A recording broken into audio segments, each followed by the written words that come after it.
L'escargot et le rosier.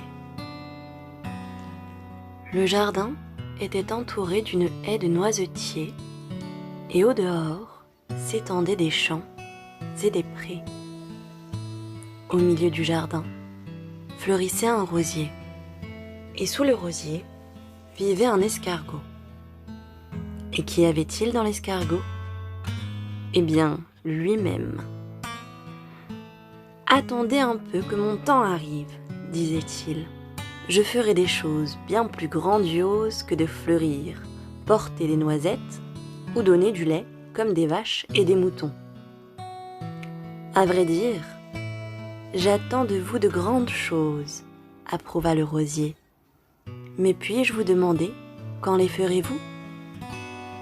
Je prends mon temps, répondit l'escargot. Vous êtes toujours si pressé, attendre est plus excitant. Un an plus tard, l'escargot était presque au même endroit sous le rosier et se réchauffait au soleil. Le rosier eut beaucoup de boutons cette année-là, qui devinrent des fleurs toujours fraîches et toujours nouvelles. L'escargot s'avança. Tout est exactement comme l'année dernière. Aucun progrès nulle part. Le rosier a toujours ses roses.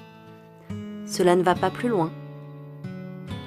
L'été passa, l'automne aussi, et le rosier avait toujours ses boutons et ses fleurs. Et il y en eut jusqu'à la première neige. Le temps devint froid et pluvieux. Le rosier se pencha et l'escargot se cacha sous la terre. Puis une nouvelle année commença et les petites roses réapparurent ainsi que l'escargot. « Vous êtes déjà vieux, monsieur le rosier, dit-il. Vous devrez bientôt penser à dépérir. Vous avez déjà donné au monde tout ce que vous pouviez. Que cela ait servi à quelque chose est une autre question. Je n'ai pas eu le temps d'y réfléchir. Mais il est évident que vous n'avez rien fait du tout pour votre épanouissement personnel, sans quoi vous auriez produit bien mieux que cela. Vous mourrez bientôt et vous ne serez plus que branche nue. »« Vous m'effrayez, dit le rosier. Je n'y ai jamais réfléchi. » Évidemment, dit l'escargot. Vous ne vous livrez jamais à la réflexion.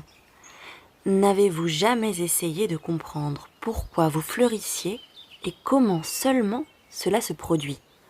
Pourquoi cela se passe ainsi et pas autrement ? Non, non, répondit le rosier. Je fleurissais joyeusement, car je ne pouvais pas faire autrement. De la terre montait en moi une force, et une force me venait aussi d'en haut. Je sentais un bonheur toujours neuf, toujours grand, et c'est pourquoi je devais toujours fleurir. C'était ma vie, je ne pouvais pas faire autrement. Vous avez mené une vie bien facile, répondit l'escargot. En effet, tout m'a été donné, acquiesça le rosier, mais vous avez reçu encore bien davantage. Vous êtes de ces natures qui réfléchissent et méditent, et vous avez un grand talent qui, un jour, étonnera le monde.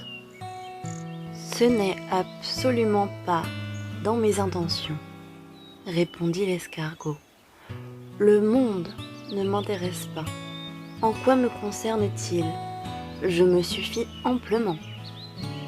Mais nous tous, ne devrions-nous pas donner aux autres le meilleur de nous-mêmes ? Apporter ce que nous pouvons ? Je sais, je ne donne que mes roses, mais...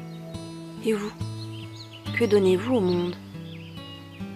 Ce que j'ai donné, ce que je lui donne. Je crache sur le monde. Il ne sert à rien.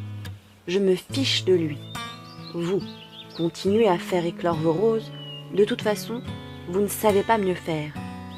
Que le noisetier donne ses noisettes, les vaches et les brebis leur lait, ils ont tous leur public. Moi, je n'ai besoin que de moi.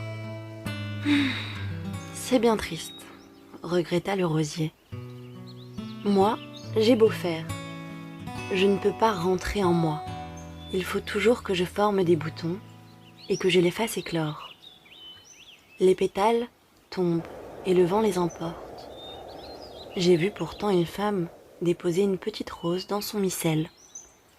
Une autre de mes roses a trouvé sa place sur la poitrine d'une belle jeune fille, et une autre reçut des baisers d'un enfant heureux. Cela m'a fait bien plaisir, un vrai bonheur. Voilà mes souvenirs, voilà ma vie. Et le rosier continua à fleurir dans l'innocence et l'escargot à somnoler dans sa petite maison, car le monde ne le concernait pas. Des années et des décennies passèrent. L'escargot et le rosier devinrent poussière dans la poussière. Même la petite rose dans le micelle se décomposa. Mais dans le jardin fleurirent de nouveaux rosiers, et à leurs pieds grandirent de nouveaux escargots. Ils se recroquevillaient toujours dans leur maison, et ils crachaient. Le monde ne les concernait pas. Allons-nous relire cette histoire une nouvelle fois? Elle ne sera pas différente.